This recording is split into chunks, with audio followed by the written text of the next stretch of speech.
Greetings, adventurers. My name is Kramer, and today I'm going to attempt to teach you not just a couple of flourishes that you can copy, but how to learn to flourish. So I need to be incredibly transparent with you.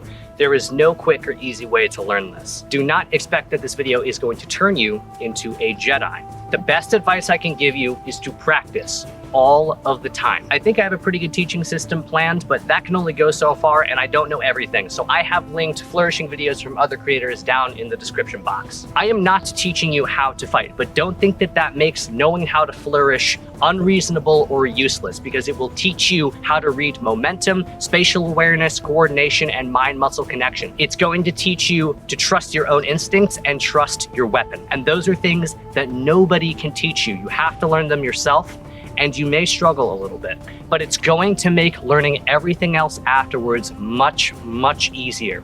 And it will give you the tools to start improvising your own flourishes on the fly without having to just watch videos and copy what other people are doing. Also, a safety disclaimer, I am using a steel sword at the moment because I think the camera is going to pick up the way that this blade moves slightly better. I'll be going back and forth between a LARP weapon as I'm trying to do things slowly because it's easier to control.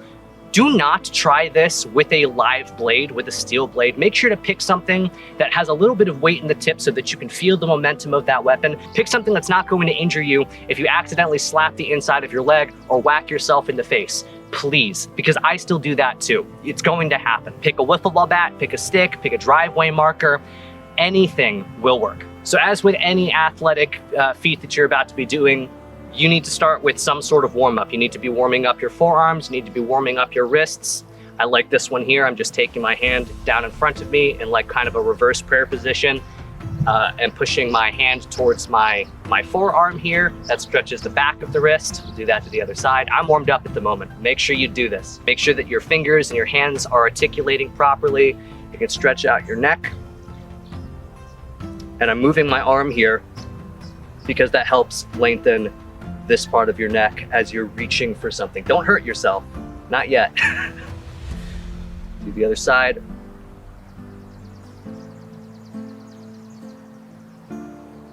And use the warm-up not only as a way to protect yourself, but also as a way to get in tune with your body. And it's gonna make learning the flourishes a lot easier. So we're gonna do some arm circles, go forward.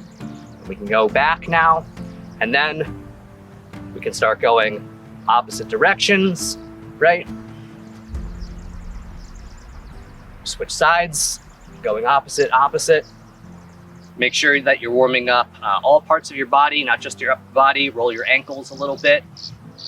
I'm not saying sprain them, actually articulate them and roll them through and go the opposite direction. So now I'm going to take you the full regime, and it's going to end with what will be a flourish that you can learn, but do not scoff at the building blocks because they're very important and they're there for a reason. So now that we're sufficiently warmed up, we can start actually flourishing our sword. Hopefully you're using something that is safe for you. I'm not responsible if you hurt yourself. The basic building block of all the flourishes that I know how to do are forward-facing circles and back-facing circles. And that looks really simple. But if you can't do it well, don't move on. It's really easy to look at something and go, oh, this doesn't look that impressive, and then think that you want to learn something else immediately. You can't learn how to run before you learn how to walk, and you can't learn how to walk before you learn how to crawl. So everyone, let's put our egos to the side and just practice this for a little bit, okay? So the key is that I am letting this roll through my wrist. I'm not muscling this through and trying to do something. I'm just letting the weight of the weapon fall forward. The other thing, in addition to allowing the momentum to flow, is that I'm not locking my wrist. I'm not ham-fisting the sword.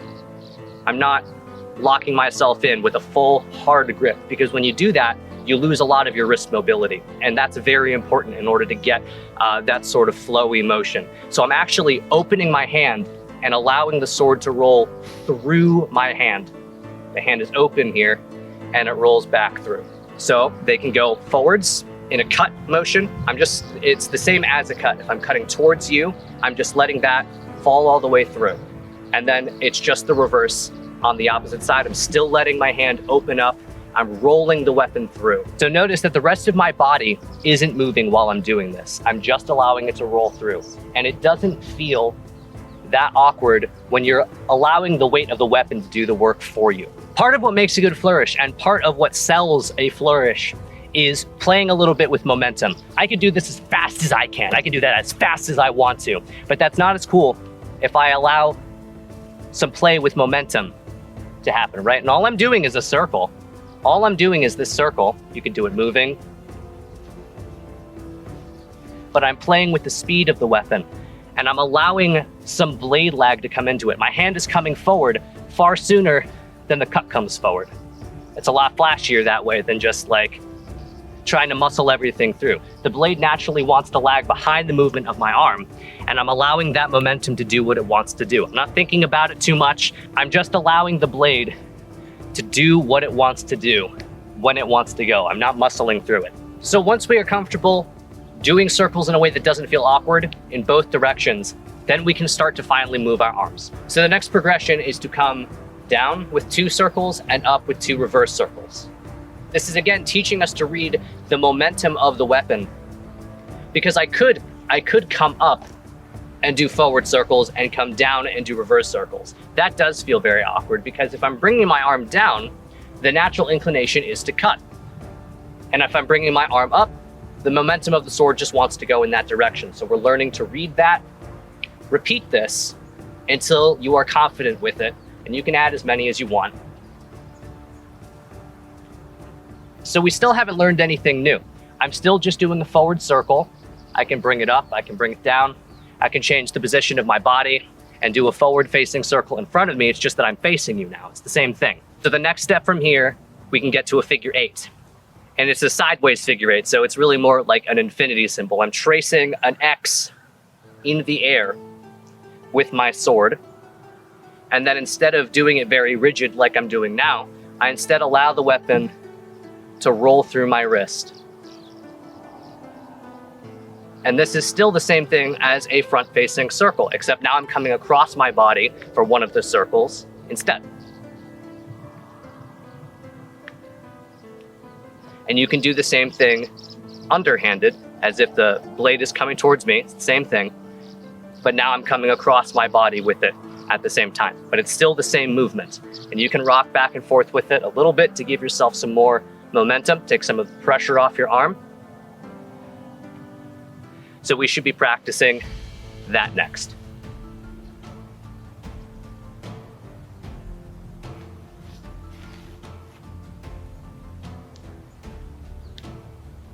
And then once we're comfortable with that, we can learn a transition from where we can go from an overhanded figure 8 into an underhanded one. Into an overhanded figure 8, into an underhanded one. And that transition is still just a circle. So when I'm doing overhanded, which is what we just were practicing, the point of transition is here. At this point, as the sword is coming around, I do a reverse circle. It's the same thing that we already learned. We're not learning anything new. And from here, I just come into an underhanded figure 8 on the other side. So I do have to rotate my body. And then in order to go back into an overhand figure 8, the transition happens here. I'm just bringing my sword around the body, the same as I would if I were going to be doing a circle. The sword is coming up and then just dropping into an overhanded figure 8. And we learn this transition.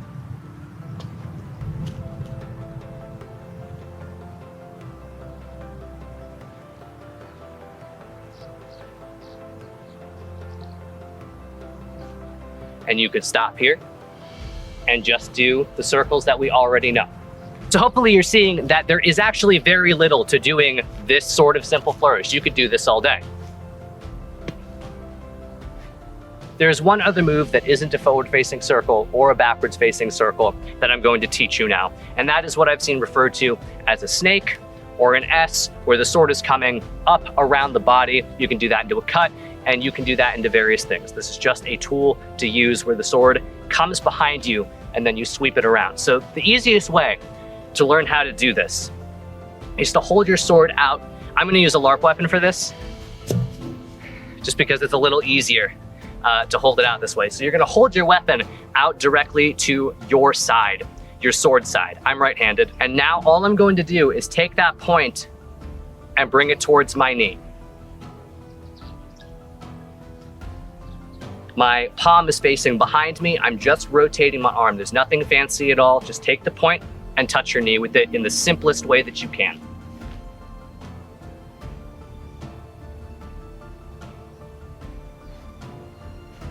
From there, instead of touching the front of your knee, now just touch the back of your knee.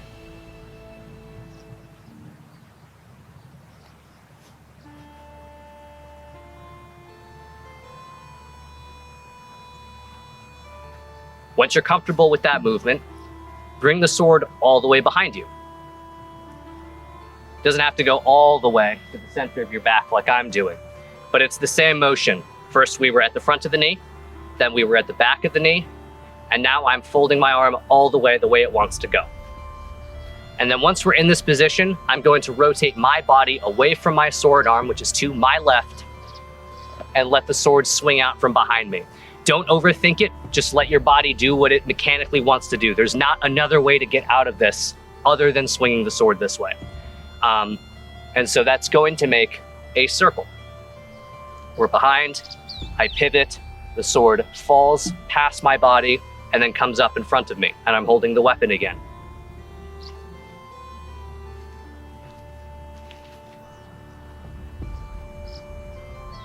The thing that's tricky here is if you don't have the elbow, wrist, and shoulder mobility to get your weapon all the way behind you. So this tool is just another building block. This in itself could be its own flourish. You bring that sword all the way around, you come into a forward-facing circle, which is what we already learned.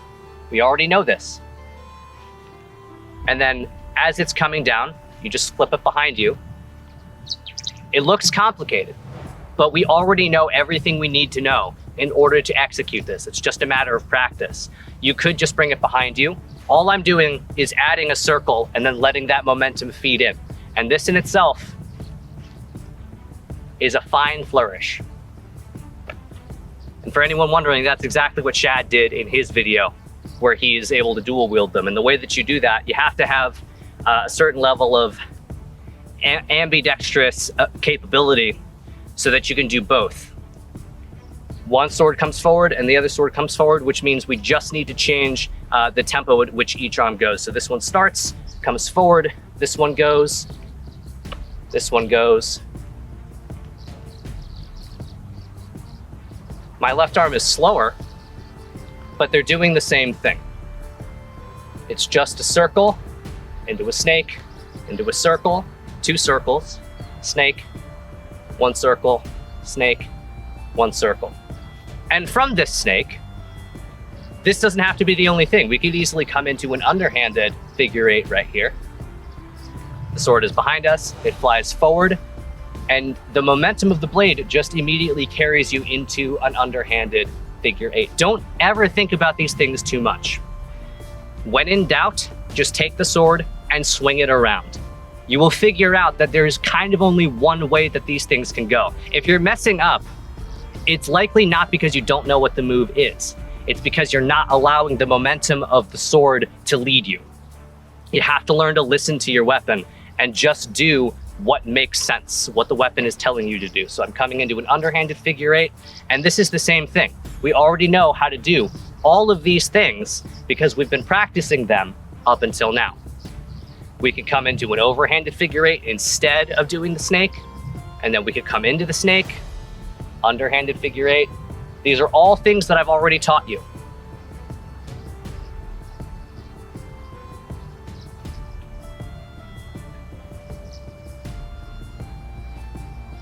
And so this brings us to slightly fancier transitions. This is a front-facing figure eight.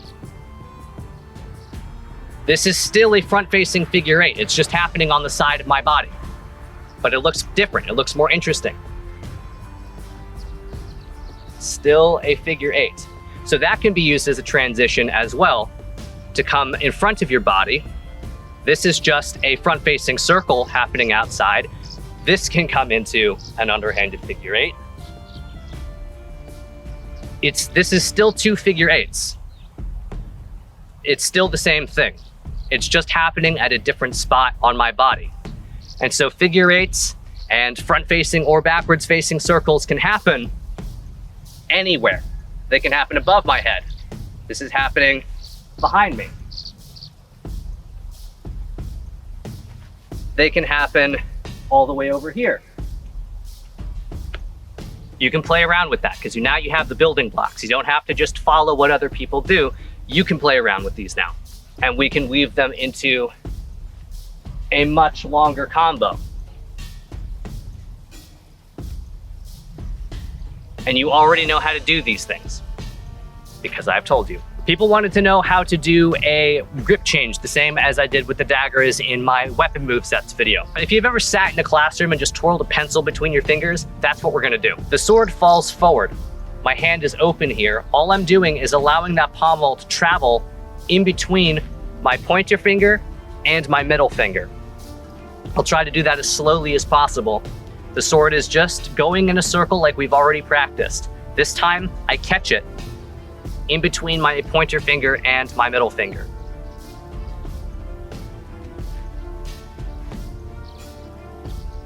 Obviously, it doesn't happen that slowly because that's a very precarious position to be in.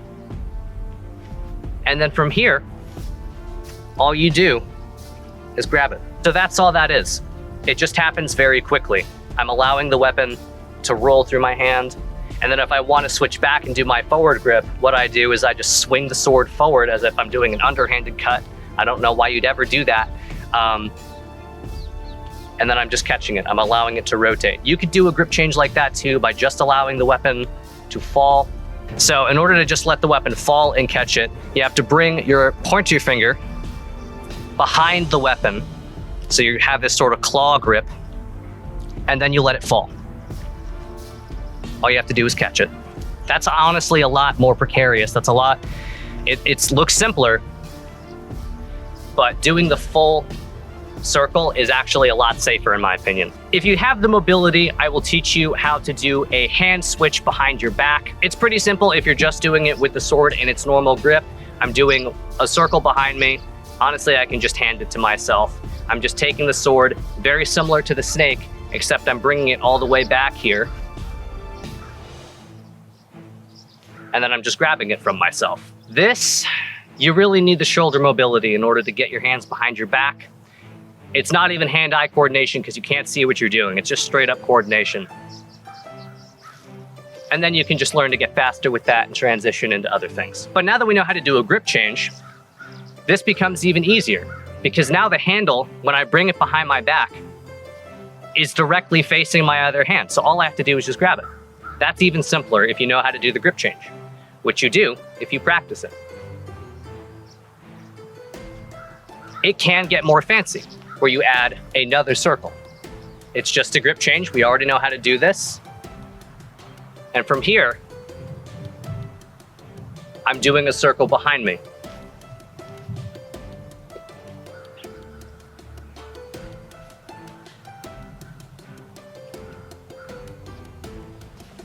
So this move back here teaches us something. This is still just a circle. I'm just holding the sword in reverse now. It's happening behind me, so it's a little more complicated, but it's still just a circle. But what this teaches us is that flourishes, once you're able to look at them for a long time and understand what's happening, suddenly become a lot less impressive, at least in my opinion.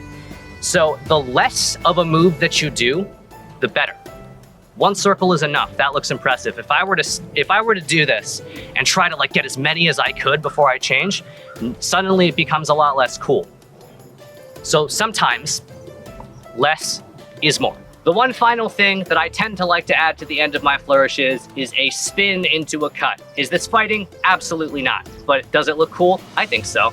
And that is simply a snake into a cut, and we'll add the spin in a second.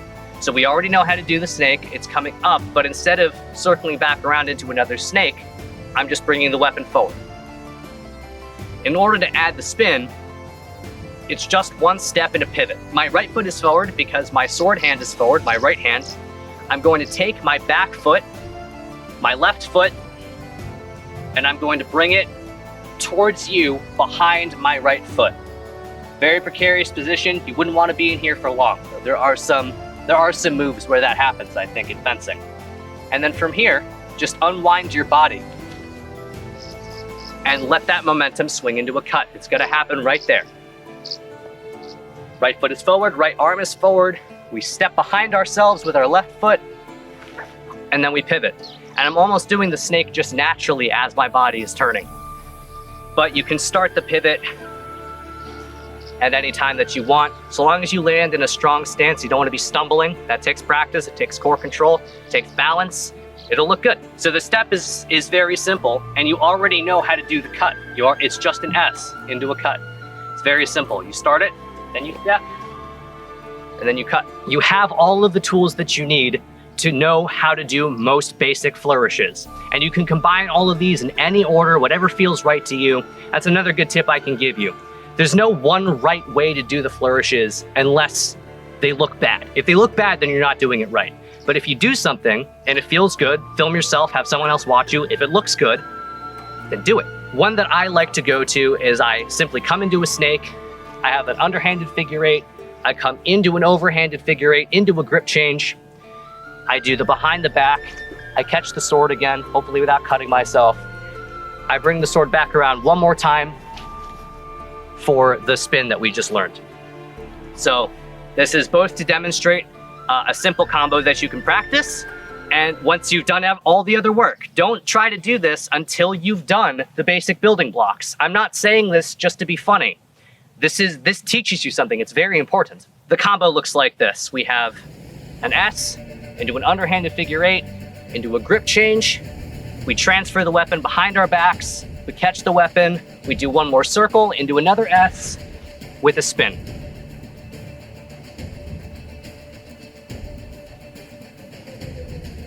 And you know how to do all of that now, at least in theory. Hopefully, you have enjoyed this, and you now have all of the tools you need to start practicing safely. So don't overthink it. Practice, practice, practice. Make sure you can do the basics well before you move on. And I'll see you next time.